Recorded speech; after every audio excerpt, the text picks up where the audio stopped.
Bonjour à tous, nous sommes le 30 mai 2021 et ce jour, le monde entier célèbre toutes les mamans. Bonne fête des mères à toutes les mamans de Côte d'Ivoire et du monde entier. Et dans la veine de cette célébration, la ministre de la Culture, de l'Industrie, des Arts, du Spectacle était marraine d'une cérémonie d'hommage aux femmes de Bongouanou. C'était hier, samedi 29 mai 2021. Au cours de cette cérémonie, elle a invité les populations à magnifier constamment leur mère.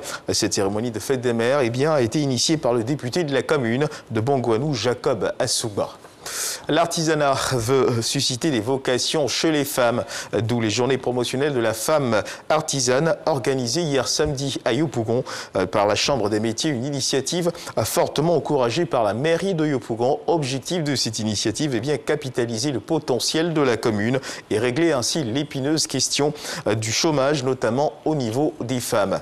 Toujours dans l'actualité nationale, direction Korogo, des enseignants, chercheurs, innovateurs et inventeurs ont été formés à une meilleure compréhension des critères d'acquisition du Fonds pour la science, la technologie et l'innovation, le FONSTI. Le FONSTI, et rappelons-le, est un fonds de soutien à la recherche et à l'innovation destiné au financement de projets de recherche scientifique et d'innovation de haute qualité, susceptibles d'avoir un impact bénéfique sur le développement socio-économique et culturel de la Côte d'Ivoire. Les subventions vont de 30 à 75 millions de francs CFA. Dans l'actualité internationale au Mali, depuis vendredi, le colonel Assimi Goïta occupe désormais les fonctions de président de la transition, confirmé par un arrêt de la Cour constitutionnelle du Mali. Il a quitté hier samedi Bamako pour Accra au Ghana, où il participe à une partie du sommet extraordinaire des chefs d'État de l'institution sous-régionale. Assimi Goïta a eu les premiers entretiens avec des responsables de la communauté économique des États de l'Afrique de l'Ouest, la CEDEAO, notamment le président de la commission Jean-Claude Kwasibrou.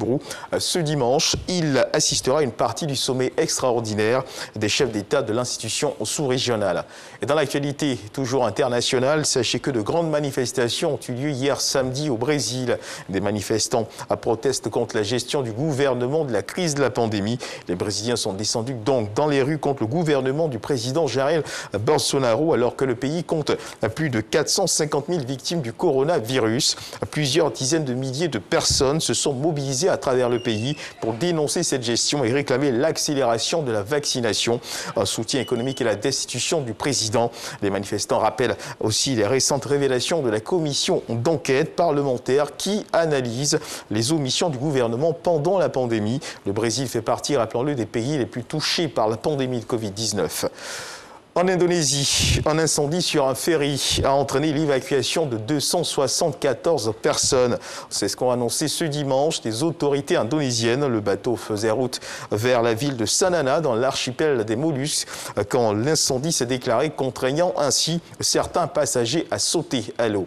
Et puis, dans le cadre du Dimanche Magazine de ce 13h, nous recevrons le docteur Vaou Marcel, chef de département prévention au Comité national de lutte contre la corruption, le CNLC, avec lequel nous parlerons de la contrefaçon, ce danger pour l'économie ivoirienne. C'est la fin de ce flash d'information. Merci de nous avoir suivis. Je vous retrouve à 13h pour le journal.